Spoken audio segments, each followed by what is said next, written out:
তৃণমূলকে তৃণমূলের হাত থেকে বাঁচানোর জন্যই তো এই সরকারটার বিসর্জন চাই।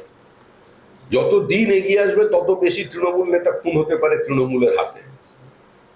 আমি তো বারবার বলছি, গত 3 বছরে যত খুন হয়েছে তার মধ্যে 99% প্রায় তৃণমূল কংগ্রেসের কর্মী। আমাদের এই দুজন আবার আগে খুন হলেন, এটাকে ইনক্লুড করে দিলে হয়তো একটু সংখ্যার বা দশমিকের এদিক ওদিক হতে পারে, কিন্তু কার্যত অধিকাংশই খুন হচ্ছেন তৃণমূল কংগ্রেসের।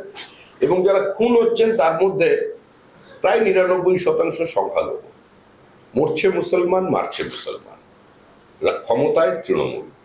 বিহার, উত্তরপ্রদেশ, গুজরাট, রাজস্থান, হরিয়ানা, দিল্লি, বিজয় মিছিল, আনএক্সপেক্টেড জয়, ল্যান্ডস্লাইড ভিক্টরি।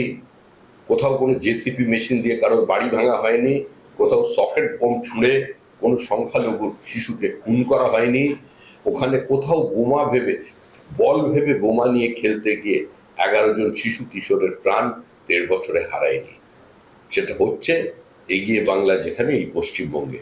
সেজন্যই এই বিসর্জন চাই।